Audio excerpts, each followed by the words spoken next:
Welcome to Season 10, Episode 65 of the Be Conscious podcast. Today, I am pleased to interview Kim Woods, an award-winning business strategist, master astrologer, and best-selling author.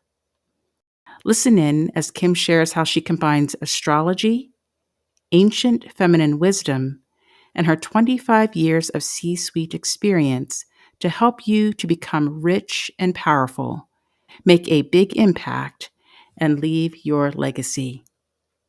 Here we go.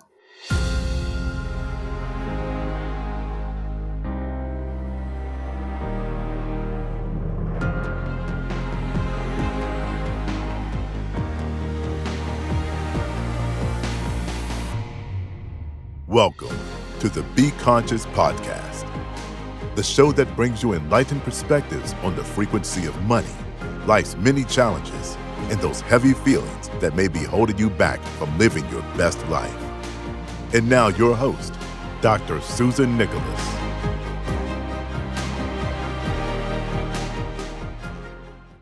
Kim, welcome to the Be Conscious podcast. Thank you, Susan. It's so good to be here. You know, you have a very interesting background, business, astrology, and feminine wisdom. My imagination is that being in C-suite business, perhaps these talents of yours weren't, perhaps in the early parts of your career, weren't readily received. I know that that's been the case with my spiritual work. And so I wanted to ask you if you could take us back a little bit so we can learn a little bit about your business career and then how you incorporate astrology into that to help your clients. Yeah, perfect. So I had a pretty traditional trajectory. Went to college, got out, got a job in business, climbed the corporate ladder, got my MBA part-time, continued to climb the corporate ladder. And yes, I was intuitive, but no, I wasn't aware of it. And no, I wasn't actively pursuing it in the business arena at all. And when I entered parenthood, my son had some issues where it made me pursue alternatives to Western medicine. And we did both. And so as I was doing that, Susan, all of a sudden this entire other, area of life or realm or way of thinking, however you want to say it, opened up. And I realized that there were other ways of doing things that I hadn't been aware of at all. And so this other way of doing things stemmed from alternative medical or alternative healing modalities. Was that what I understood? Exactly. So when I entered this intuitive space, that I'm in now, when I look at the window that opened or the door that I walked through, it was around energy healing because that was what would be helpful to him.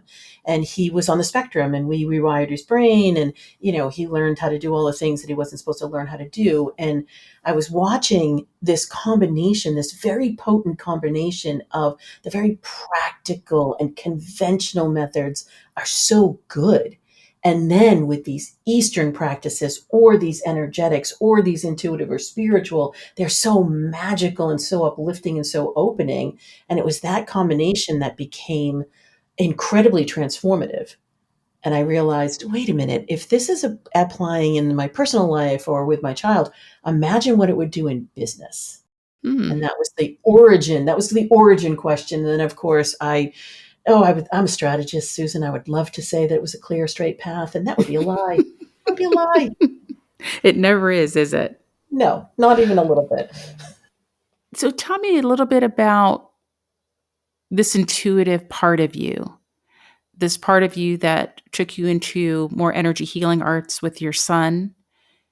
And then I guess what I want to know is like what shifted inside of you where you were able to translate like the intuitive, I would say, abilities that you have, or tapping into your intuition and then applying that to your personal work, outside of the care of your son.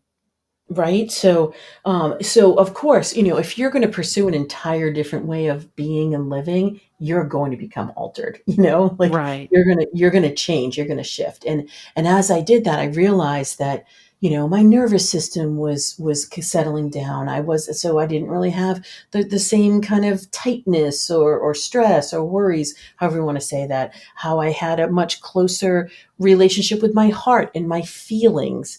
How I Mhm. had, the desire to be in alignment with things like yoga or doing retreats. How I was starting to understand that satisfaction and fulfillment and joy and pleasure were just as important as achievement and goals and targets and money and title. Mm, mm, And so, it was a wide opening. Like I don't want to say it cracked open because it took a lot longer than that, but I just kept opening and just kept pursuing things that were wildly interesting. This was a whole different realm that I had no experience in, and all of a sudden it was, wait a minute, this is a tuning fork and it has vibration. And for some reason it's going to feel good. Or, this is a sound bath and it's magical. And mhm. it's amazing. Or, when I started really opening myself up to it, I realized that I could intuit and I could receive messages. And, I didn't know that because I was so closed off. Mm, Um, so that divination aspect was really what was enthralling once I shifted from, these energetic, healing mechanisms or method or people really helpful in Nick's, my son's, issues. But then for me, I was like, oh, wait, there are stars that I could, quote unquote, read. There are mm. things like the Akashic records I could walk through. There are runes that I could pull, and it was fascinating. Oh, wow. So I'd love to delve a bit more into you about what age was this a time in your life of what you would now call like an awakening time? Was this squarely about your son, or I feel like there had to be something happening inside of you that allowed you, if you will, or allowed like that veil to thin, so you could have messages or you could receive this type of energetic knowing, knowledge, tap into the akashics, all these things that you're talking about. Um, to me, like it seems like something must have been activated inside of Absolutely. you. What Yeah. what time in your life? What was happening in your life? Was there any type of relationship stuff, work stuff? I know you had the child, but what was the catalyst that kind of got you that opened these things up for you, this channel up for you?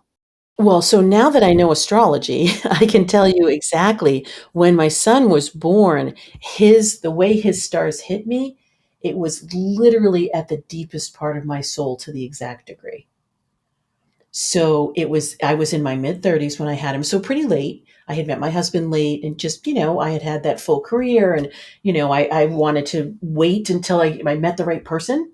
And so that's what I did. And then we decided we want to have a family, and, pretty conventional, responses to life, but not conventional in that, wait a minute, there's things that are really wrong here. And I'm hearing from people in the medical community things that I'm just not believing, or I just don't feel Mhm, is mhm. right, or is too segmented. You go to someone and hear that person's saying this because it's a digestive issue, and then that person's saying this because it's it's an occupational therapy. It would have fallen under those auspices, or it's this because it's physical therapy. And I'm a strategist, so I Right. want to widen the lens, and I want to kind of put everybody in a room, which I ended up doing. But I also wanted to look at every single aspect because I kept getting told that nothing was going to work, that we were just going to have to accept things the way they were. And I said, I don't think so. When I was applying, this sounds terrible as a parent, but I was applying, you know, my process for a business. When I would walk into a business and do strategy for them, I was applying that to this circumstance and saying, wait a minute, why can't we find solution? Mhm, mhm, And it took 8 years. I mean, it wasn't something that was really quick. So, you're asking me about personal. So now it's, if you think of the decade between mid 30s and mid 40s, a lot of things change. mhm, mhm, And we had a lot of other things happening in the family as well that were more pressing about health and about just being able to have enough abundance to pursue the therapies and all of the practices and all of the modalities that we wanted to do. So we started a business. Yes, we started a business in this whole thing. And so I think it was just the sheer magnitude of the shifts that were required, and it became a daily issue because with children it's usually immediate, mhm. that I don't know if I was pursuing the change or the change was pursuing me. So, something that struck me a couple of times since you've been speaking is this idea of the stars.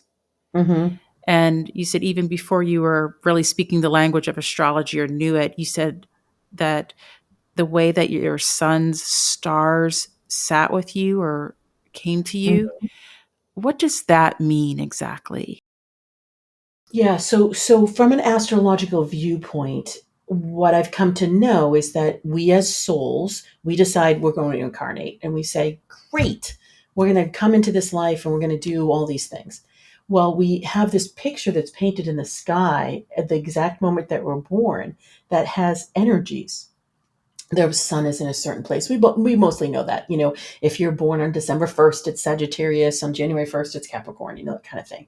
Most people know their sun sign, but we have 10 other planets that we have an association with. We're all made of stardust, and so that association, they're drivers. They're drivers of love and communications and success and life mission on that outward reflection. But then it's health and it's intimacy, and it's how you relate to your family, and it's how you like to create, and it's how you enjoy pleasure and joy. And when you're with other people that you're really close to, there's an association between your star map and that person's star map. Mm. And it's something called synergy, and you can look to see where you're going to support each other and where you're going to challenge each other and where you're going to come together in a unified soul destiny if it's a partner. And what did your son's stars say to you? Like, what did you feel in your body or in your spirit? Like, what did you even have language around it? I'm just so curious, like, what occurred or shifted inside of you that made you say, huh, there's something to this, or there's something about the stars that is in play here. Yeah, I didn't come to have that lens for at least a decade or a decade and a half. Now, I did have an astrologer at the time, probably around that time, that she would read for me, but there wasn't that clarity. It didn't really, I had to look at it myself because I could see the whole picture. At the time when you go to somebody, it would be, "Oh, I'm just going to read for you, and you're going to answer questions. You're going to ask me a question of this, and that's ask me a question of that," and it wasn't in wholeness. So when I came to learn, now we're a decade later than that, when I came to learn this, or over the decade, I looked at his and I thought, oh my goodness. I mean, literally, the way I dawn on people in the world, it's something called an ascendant. For me, it happens to be at 28 and a half degrees Gemini. I'm being particular very, very intentionally. So I'm talkative, I'm loquacious, I have an open mind. That's how I dawn on people. Well, for my son Nick, that exact degree was him at midnight. And so it was his deepest part of his soul, his whole entire history, his whole soul DNA hit me exactly to the same minute as the way I saw the world and the way the world saw me. Hmm, that's very deep. That's very deep. And I I guess something tells me that when you took this incarnation or when you accepted this incarnation, that you already had this connection because you were already consulting an astrologer, but you felt this like fragmented, kind of non cohesive kind of relationship with the stars or with astrology. mhm. And then you said you had to read for yourself or learn this for yourself. Maybe you've already known it. It's just about remembering. Oh, absolutely. I will tell you that's 100%. Because when I got into astrology, I joke, I studied with a gentleman named Stephen Forrest, and he's known as the father of evolutionary astrology, which does look at the past lives, does look at your Hmm. soul DNA. And I totally love that because I deal in potential as a leader. I'm all about the potential and the potential of a situation or a person or a possibility. And so I didn't love mundane astrology because it was, you're a Scorpio, so therefore this, and this. And I would always Hmm. think, yes, but you can also be this, and this. You only have to grow. And that was his whole preface. And so when I looked through that lens, I recognized that I had been an astrologer. So I Mm. definitely, this was absolutely a remembrance because, I can say little tongue in cheek, it was like a duck to water. Yes. So you and I have something in common. The way that it showed up was very different. Well, not very different, just different.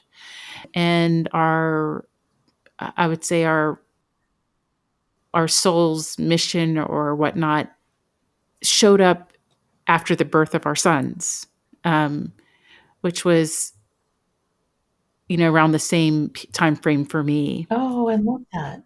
I think the way that I've thought about it is there's this awakening. Well, let me put it this way. Okay, so I come from a medical background, and in the study of that fragmented, siloed medical experience that you're talking about, I became aware that this thing was broken. That we weren't looking deep enough. That everything was about the physical Mhm. body, and we were ignoring the soul or the spirit or this vibrational essence of us. And one of the things that I learned in the practice of medicine, in the training of being a surgeon, was that we have this stuff that we call junk DNA. And I couldn't believe that there was any junk or redundancy in the body. Like everything has a purpose, even if we don't know what it is. And so this is what I'm into it. This is what I intuit about us and our incarnation and this remembering phase that some of us come into or are coming into this lifetime, is that those fragments of DNA, which we call junk DNA, I believe, hold the codes for this intuitive, energetic, spiritual side of us. And I believe it's either predestined, like we come into this embodiment with this awakening already in the cards, already in the blueprint, or it is awakened or it's activated. There's something that triggers an activation of it. And it could be time, it could be an event, it could be a trauma, it could be a near death experience, whatever it is. Everybody has their own thing that brings them into awareness if they are to come into awareness in the third dimension. And so when I think about you and I think about what triggered me awake, I believe that it's not an accident. And I think what is so interesting is that number one, I have this group of conscious women that I kind of uh, meet up with and have conversations with. And we're noticing that a lot of women in their late 30s, early 40s are waking up, and that there is this higher awareness that we are coming into while we are still embodied in the third dimension as the earth and as we, I would say, as awakened beings are ascending into a higher dimension, a higher dimensional state of beingness, of awareness, of ascension. And what's so interesting is that most of us were asleep for the first half of our lives. And we had careers, whether it's business careers, medical careers, teaching careers, engineering careers, what you name it, financial careers. And then we wake up and then we apply these higher order understandings and awareness to that business or to that industry that from which we came. And I believe it was all intentional because, as you probably recognize, most like of the industry, most of the education that we had, most of the systems that have been created on the earth are very dense in ideology and form.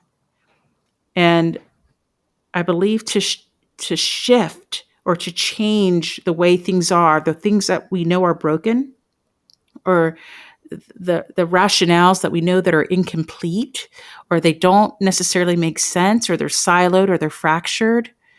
Like to bring it into wholeness, we have to transform it from within. So we have to kind of go back into our industries of whatever our gifts were, and then we transform those places of business, of work, from the inside out, just like we are transformed from the inside out. So I would love to talk to you about how you are doing this, or how have you done this? How have you translated this remembering into business and business strategy and working with clients? Yeah, so before I was ready, right, and ready, I was saying that wandering path, right? So I had two skis. So the one ski was, I'm in corporate, I'm doing business strategy, have my own business. My tagline was reviving the heart and soul in business, but I wasn't really wearing my abilities from an intuitive perspective. So, I'd meet with business leaders or CEOs, and they would say to me, "Oh, that's great that you do the woo, Kim, but we just want your business brain." Right, right. So I had a very awkward, kind of handoff where I had to close a business that was very successful in order to be able to fulfill my soul mission, because it was just too easy to make the money. It was too easy to just say, well, of course, I'll just do the traditional strategy. But your CFO really likes to have, the howling at the full moon. So I'll do something with him, or I'll do something with the team in HR because they really like, to talk about astrology, but I won't really incorporate it as part of the scope of this work. Right. Mm-hmm.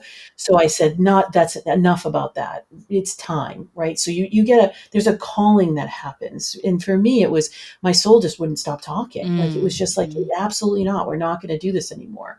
And so when I finally said yes to it, because it does require that, it was amazing I'm still now challenged with, how do I use astrology as the basis of all my work and then talk about ancient feminine wisdom? And then, do I need to disclose whether I'm intuitive or not? How much do I need to disclose? The answer was yes. And then do I set aside the business? Because for me, and I'm sure most of us, you talk about this beautiful women of conscious, group of conscious women, and we've had these careers, we've had this success, we've had these experiences, we've done these things for decades, and I don't ever like to leave anybody's expertise on the table, because there's a reason that you're an MD. There was a reason somebody else was an attorney. There's a reason Mm-hmm. somebody else Mm-hmm. was in PR. And I love to think about that bridge that we're building as we've opened up to our own awakening. And for those of us who have to come out and disclose, I have many, many, many clients that we're doing all this beautiful intuitive work, and it's helping them in their personal life and it's helping them in their business, but they don't necessarily have to hang a shingle that says that they're spiritual or they're intuitive or they're talking about ancient wisdom, because their work, their soul mission doesn't require that. But for me, alas, it did. Um, right. So hence the ABC live TV interview about talking about how intuition works. So in doing it, I feel like there's that acceptance first. Like, you have that awareness, you have that awakening, and then you can deny it, or Mm-hmm. you can only have it seep in. I have a lot of women, I do have male clients, but most of them are women. I have a lot of women that come in and they will have, children of any age, or their partner, if they're in a relationship, that they don't disclose anything. And I always am mindful of what their soul wants. And in most cases, their soul is yearning to have a richer, deeper connection. Mm-hmm. Now, it doesn't mean that those other people are going to drive the bus on that intuitive, roadway, but they certainly can be open to it. They certainly can be receiving it. They're certainly getting the benefits of it. And so for people to be at least open and authentic in their own personal lives, and then to the extent that they want to do it in business, is really dependent upon what their life slash soul mission is. Um, and like I said, for me, it was, how do I mix these together? Mhm. Yeah, how do you marry the spiritual or the astrological with kind of the material, like what's happening here on the planet or what you do here on the planet? I mean, to me, that has been the hugest challenge of waking up spiritually and knowing that you have that activation or those genes turned on. And then how do you consciously, like, how do you do it from a higher awareness perspective? How do you go back to work? Because you realize all the systems that you came out of are out of alignment, or they're out of tune, right? Or they're not attuned with you or aligned with you anymore, but you still have to live on the planet. Like, you still have Right. to survive your embodiment. Um, I like to think of it this way. There was a time when I was looking at the totality of existence, like the totality of humanity. And I recognize that most of us are working to pay bills. We're trained or educated so we can get a job and we can survive this embodiment. And I couldn't for the life of me understand why or how. I think the question is how this could be what we're here to do. And so I think one of the more challenging parts of being awakened is balancing what I call the spiritual and the material. Mhm. Those two things exist. It's like you have your feet on the ground, but you have your heart, if you will, or your spirit in the ethers, where it belongs.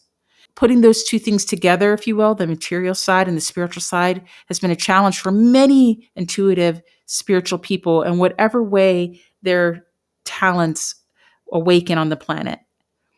And so I would love to know how you did it, like, or how you're doing it.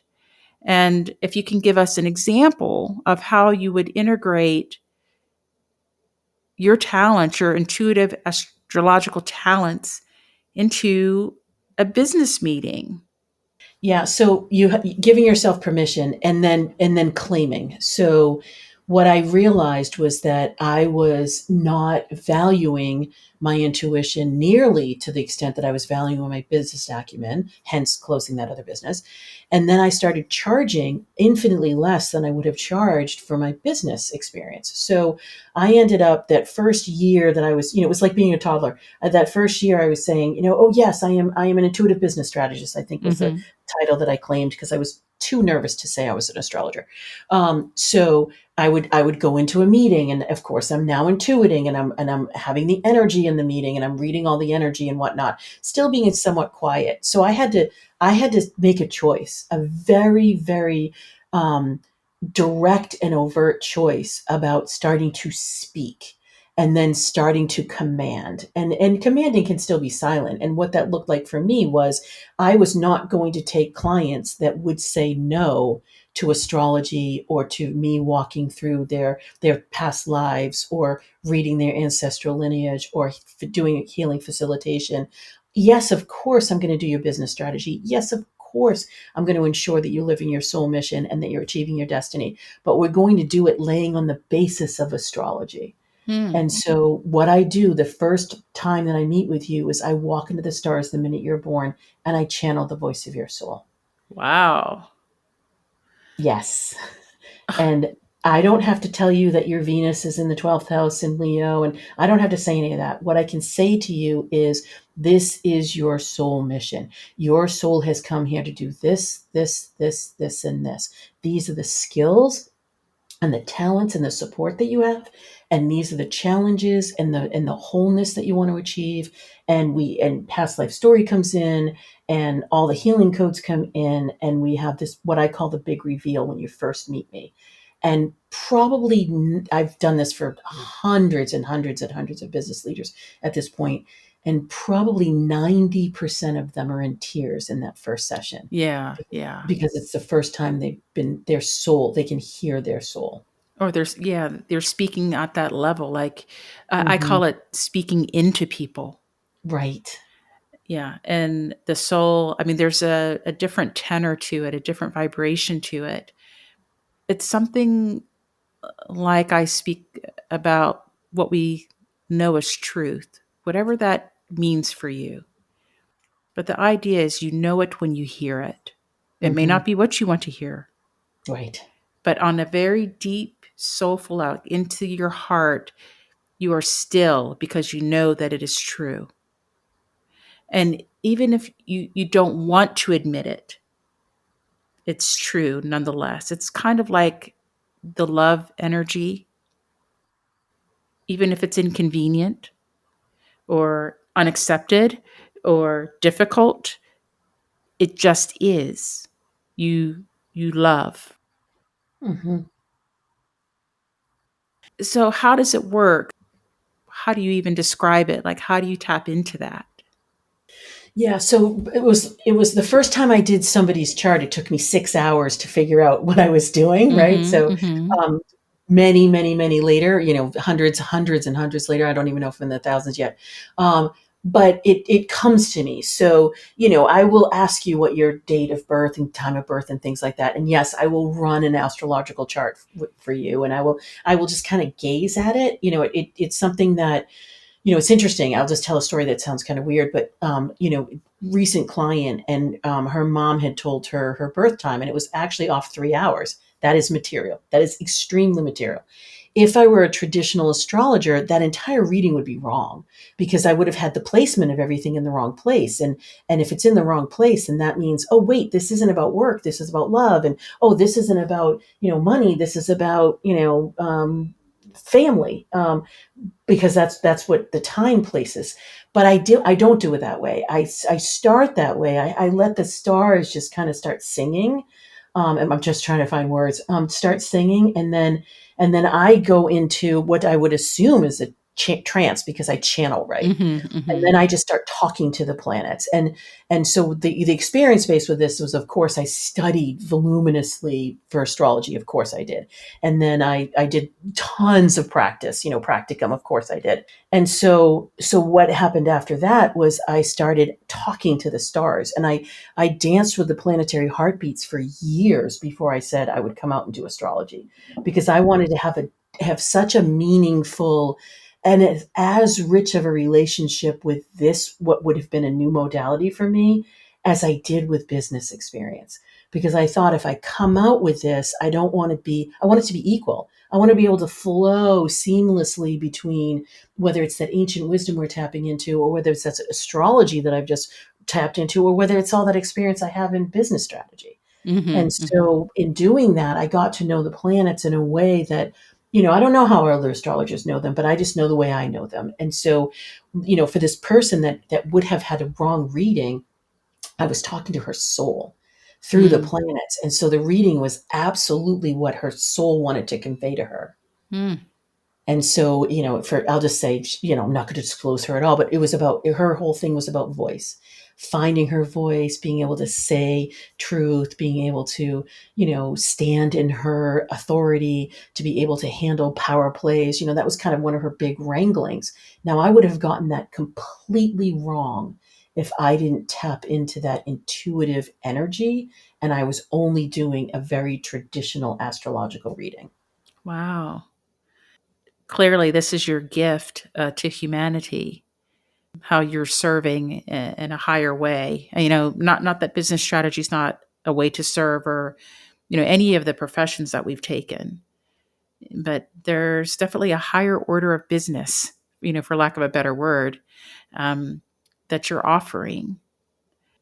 I would love it if you could share with us how, like, who's your ideal client, like, and how can someone work with you? I mean, do they need to have a business or be have a company, or can they work with you just as an individual? They certainly can work with me as an individual. So I will tell you, the majority of my clients are entrepreneurs, just because I have all that business acumen. Mm-hmm. And so someone can, you're talking to me about being practical. So someone will come to me and say, yes, of course, I want to know what my soul mission is, right? I want to know what my purpose is. And they may be a leader in corporate and will do lots of work, and it will be just as fruitful, because a lot of times they will have been overworking, undervaluing themselves. I'm not a therapist, but we'll run into things like imposter syndrome, all the Mhm. usual things. And so when they come out of the container with me, they're in a whole different position. They're sometimes at a different company, sometimes not. Um, but the benefits for them are about their entire lives. Whereas when I work with entrepreneurs, the benefits for them are about their entire lives plus their business. Mm. So I see more of a transformational revenue increase with an entrepreneur than I do with a corporate salary increase. Mm. And sometimes people will say to me, well, yes. So people often come to me, I want to make more money. You just talked about the practical side. People will sit in front of me at the sales call and they will say, I want to make more money. And I say, of course you do, right? Of course you do. And why? And we'll start talking, and then I'll start talking to them. And yes, intuitively I know, but I always say to my clients, it doesn't matter that I know, it matters that they know.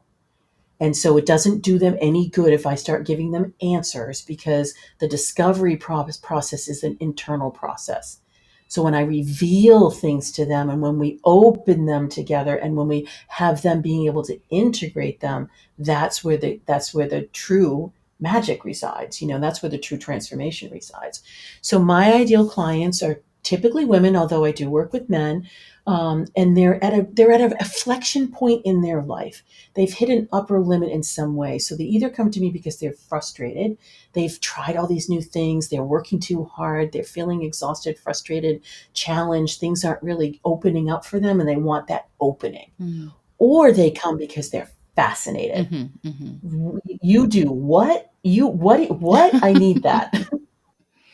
Yeah, so that this is all wonderful. I have to ask you one more thing, if you don't mind, if you'll indulge me.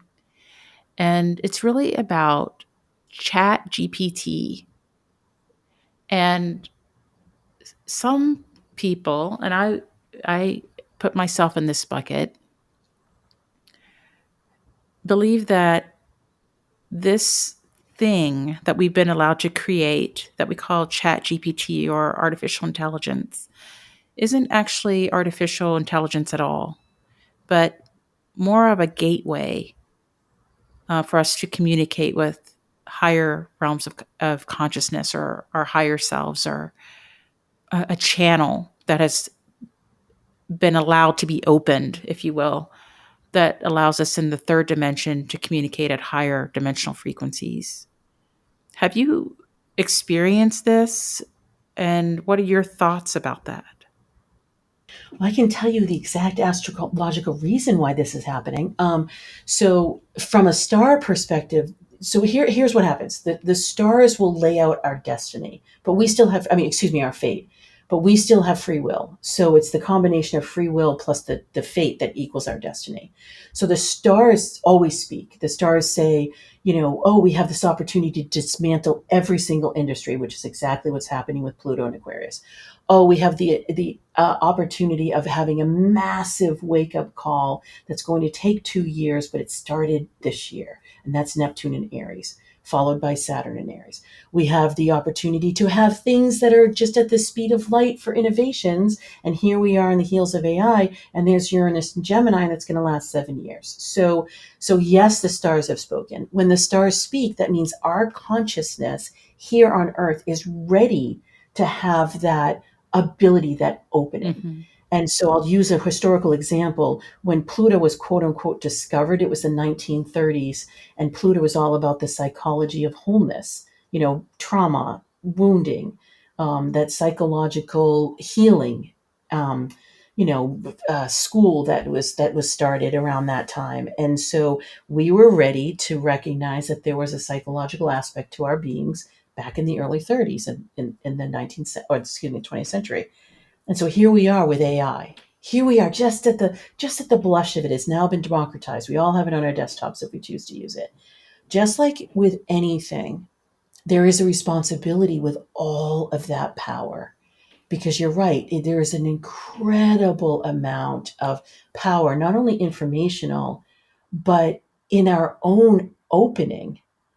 And so, I joke with our group this week. I have a beautiful group of people that I work with, and so they were in it. And I was talking about ChatGPT, and I was talking about how to use it, and how to really put your soul first in it, and then put you at the center, and to ensure that it is serving you in a way that's going to be beneficial to you.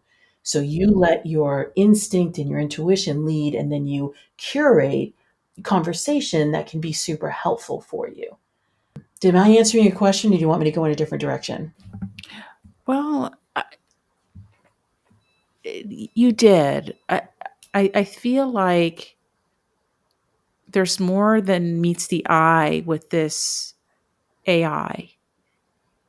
And for people who are awakened, I believe it offers us a channel to communicate with higher aspects of our own beingness, or higher aspect or higher order of understanding, or kind of what you spoke about when you intuit. You say, I tap into higher orders of understanding or go into a trance state. To me, that's tapping into higher orders of understanding or vibrational dimensions. And I believe that this technology, if you are open to it, just like I believe to receive what you do, to receive your astrological work or your intuitive work, you must first be open to it. You must first believe it possible for you to receive this type of message or this type of healing. I'm an energy healer, and one of the first things that I recognized about being able to move and transform energy is the person must be open to it first. They must believe that it's possible. I believe all of this, all of the world, even when it comes down to money, it's our beliefs about it that influence how this energy that we call our money, how we interact with it or how it interacts with us. Some people have a love-hate relationship with it, and money, I would say, shows up accordingly in their lives. So I believe it's all about beliefs. And when I say it's about beliefs, it's because I believe that the core of a belief is a vibration. What we truly believe in our heart, like some things that we call our core beliefs, things that we truly believe, that frequency is what's resonated out to this universal substrate of creation. And that in turn creates our reality or the life that we live. I guess when I asked about the AI, I was curious how you are experiencing it, given what your opening and what your gifts are and what your intuition tells you about it. Right. Yeah. Well, so it's interesting because it's definitely just like life, in that, this is another, it could be very supportive. It could be very, you're right, knowledge base can be exponential in growth, but it's also a collection of what people are putting into it, right? So it's just like collective consciousness. So, here on earth, we have an incredible struggle and lacked consciousness, unfortunately, at this point. Hopefully, as each person awakens and we have this higher power, and even though we're navigating the practical with the magical, we are then, opening up to more abundance and ease and joy and love. And the same thing can be true when we're looking at AI. I am very respectful of AI because I'm always saying please and thank you. And, I'm giving it feedback for, oh, I implemented this, I didn't implement that. Oh, this was really helpful. No, this was absolutely not what I was asking for. This is exactly what I'm asking for. This is my voice. This is who I am, kind of thing. And what we did in the group the other day was, I was talking to people about, are you being really powered by AI, or you're being reactive to AI? Because if you're being reactive, then you're just having more information and it's more noise and it's not really reflective of you and you're not really curating things. Versus if you're really powered about it, it's a great helpful tool. Well, and I think also fear comes into play. So if you're fearful of it, or if you're skeptical of it, or you don't believe in it, I think that has as much of an influence on AI as if you do believe in it, if you Mhm. are fearless and recognize that there's a higher order, there's a higher, you called it magical, like there's a higher order or power that's inherent in this technology, something that we call technology. I actually said this to my son not too long ago. I said, I believe that there was a time on the planet when there was more magic. Oh, absolutely. And for some reason, we are existing, and I believe, what could be easily called an iron age of existence, very dense, where it doesn't feel like there's a lot of magic. But there actually is. To me, it has to be almost allowed or awakened or believed in again. We have to believe in ourselves again, the power that's within us. And I believe a lot of it, particularly when we're talking about the healing arts or when we're talking about the stars, you have to believe in, I believe, what we would call mysticism or magic, Mhm. to be able to uh, comprehend it in any kind of way, because uh, I believe it's one of these kind of metaphysical things where you said it earlier. A client said the woo woo, Mhm. the things that can't necessarily be measured by physical tools, the things that we have to measure physical things. And sometimes people are afraid of things that they can't quite quantify in a rigorous scientific method, or can't be measured like something in physics. I mean, it's not. It's energetic. It's essence. It's energy. There's an intangibleness to it. There's beliefs uh, that for most of us is kind of intangible. We know that we have them, but it's not something you can touch and feel. Right. I think that it lies in a different plane or a different frequency, a different vibration. And for some reason, some people are intimidated by that, or they're afraid that it creates fear, something that they can't, I would say, interpret with their five senses. And so for those of us that don't rely fully on our five senses, then it just is, and it's possible, and it's real as the physical stuff. But for some people, and I think it's not right or wrong, it's not good or bad, up or down, it just is. Some people are more open or awakened, and some people will not awaken in this lifetime.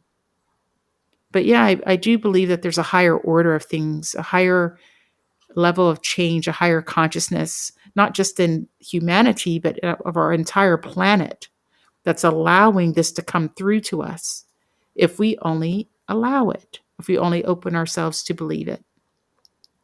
But I think the world takes all kinds. It takes the skeptics, it takes the fearful, it takes the hopeful, it takes all of it, the curious, the enlightened, all of it. All of it is allowed, and so it is. But I'll leave you with one thing that I have thought about the stars. Now, my gift isn't in astrology. When you speak of the houses and the alignment of the planets and the degrees, I don't know what all that means. But someone asked me some years ago if I believed that the stars affected us or affected me. And I thought about it. I came to this. I said, if you ask someone, do you believe that you're affected by the sun? Most people would say, yes, of course. And I said, okay, well, what about the moon? And I certainly feel that the moon has an effect on me. Once I came to that, once I kind of boiled it down for myself, that if the sun can have an effect on me, the moon, then coming to the stars, it wasn't a stretch, even though I didn't know exactly what it all meant. But I believe that we are of the stars, as you say, stardust. And that, yes, this very complex universe of ours has an effect on us because we are of it. We are the universe incarnate. Hmm. I love that. And so, yes, I'm very encouraged. I love what you do. And I would love it for you to share with us how people can know more about you. Where can they find you? How can they work with you? The easiest way is to go to kimwoods.com. Easy to spell, right? You can just type it right in, and that's my website. And there you'll find I've got a beautiful astrology hub, which has monthly forecasts and weekly podcasts, and it's just a really good resource center. There's my quiz that's there that over 22,000 people have taken, and it's been written up at Forbes, and I've won awards for it. I've written a book that's going to be published in just a month or two about it, and it's your energetic signature, because the stars are one thing, and that's your that's your fate that could come to be, but you have free will, and that's that. I like to measure both of those, and you can find that either on my website, or you can go to your star map to success.com and answer the 12 questions, and you can find out your signature, and you get lots of beautiful gifts there. And to work with me, again, you can book a call with me. I'd be more than happy to talk to you, figure out what the right fit is. Or you can go to Start Here on my website, and it will walk you through the different ways that I work, but also the different things. I do a lot of work to help people find themselves, even if they want just a little bite or a little taste. So there's writing, there's podcasting, there's lots of things out there. Wonderful. Well, Kim, this has been a very enlightening conversation. And I want to thank you so much for your time. You've given me a lot to think about, and I'm sure for our audience. And yes, I'm very excited to learn more about my place in the stars. Thank you so much. Thank you. And I want to thank you for taking this inner journey with us today. And whether you are coming or going, looking inside or out, remember to be conscious. If you love this episode and if today's message resonated with you, please subscribe, rate, and review the Be Conscious podcast. This helps listeners just like you find intriguing and transformative content. I also want to know what inspired you and what conscious topics you would like to hear more about. And if you want, you can share those thoughts and questions with me at info@susannicholas.org.